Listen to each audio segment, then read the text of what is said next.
লোকমানের নামে একটা সূরা নাযিল করলেন।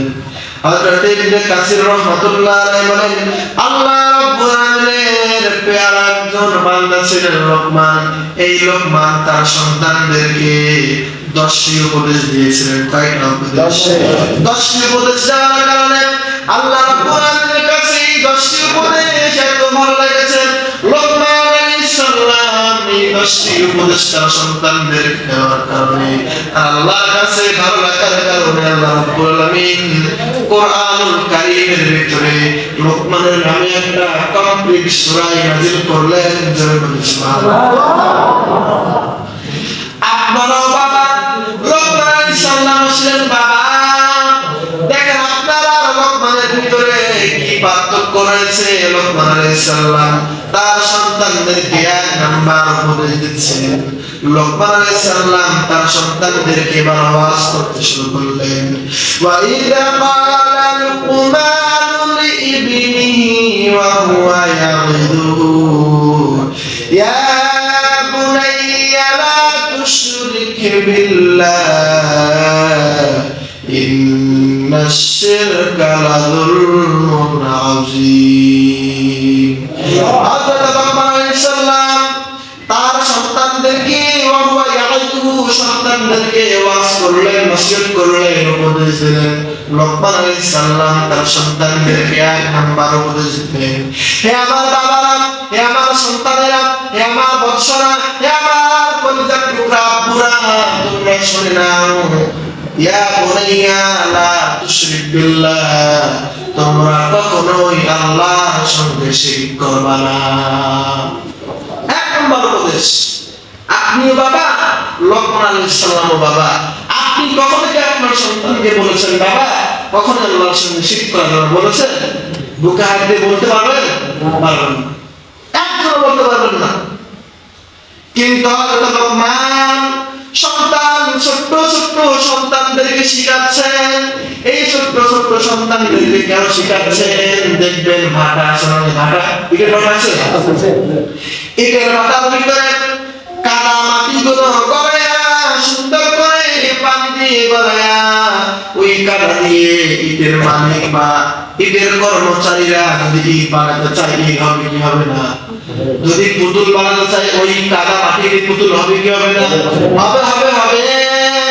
কিন্তু ওই মাটি যখন শুকিয়ে যাবে, মাটি যখন মাটির ভিতরে আঘাত করে যখন শব্দ হবে, ওই মাটি দিয়ে আর কোনো তৈরি হবে কি? আর কোনো তৈরি হবে না। আপনার সন্তান যখন ছোট থাকবে, ওই সন্তানকে আপনি যেভাবে শিখাবেন, যেভাবে তৈরি করবেন, সে সেভাবেই বড় হবে, সেই সেভাবে বড় হয়ে আপনার সঙ্গে সেরকম ব্যবহার করবে। কথা বলেন ঠিক কিনা? কিন্তু আপনি যদি ছোট অবস্থায় না শিখিয়ে বড় অবস্থায় শেখান, সে কি শিখবেন? তাকে আপনি যখন রাগ দেখাবেন, সে আপনাকে রাগ দেখাবে, ঠিক কিনা বলেন?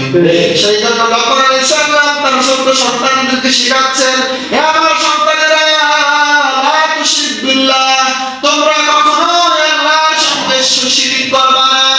কারণ শিরক এমন একটা গুনাহ, আল্লাহ রাব্বুল আলামিন কিয়ামতের ময়দানে সব গুনাহগুলো maaf করবেন, কিন্তু আল্লাহ রাব্বুল আলামিন শিরকের গুনাহ maaf করবেন না। লোকমান আলাইহিস সালাম সন্তানদেরকে বলতেছেন, বাবারা আমার, তোমরা কখনোই শিরক করবে না, কারণ ইন্নাশ শিরকা লাযুলমুন আযীম, কারণ শিরক মস্ত বড় জুলুম।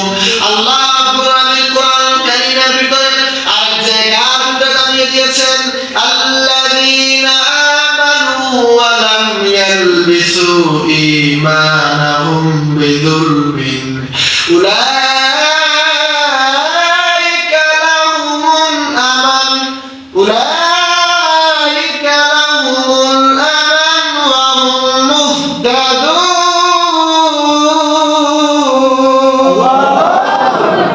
আল্লাহ রাব্বুল আলামিন পৃথিবীর মানুষদেরকে ডাকতে বললেন, আমার বান্দারা, তোমরা যখন আমার প্রতি ঈমান আনবা, ঈমানের সঙ্গে তোমরা কখনোই জুলুম করবা না।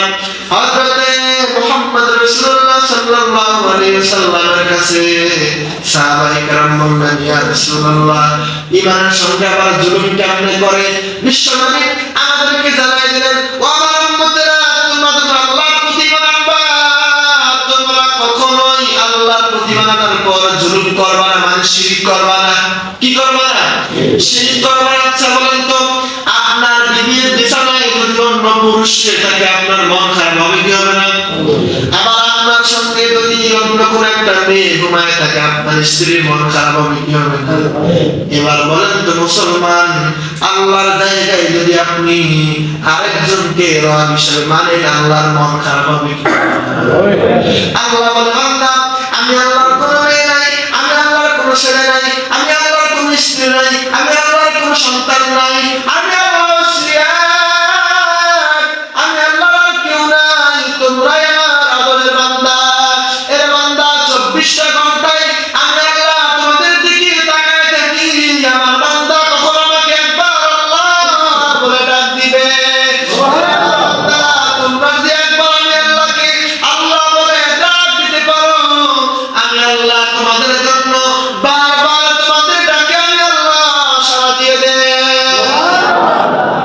আল্লাহর পয়গম্বর বলে দিয়েছেন, আল্লাহর দিকে যদি কোনো আল্লাহর বান্দা হেঁটে যায় আল্লাহ নাকি তার দিকে দৌড় দিয়ে আসে।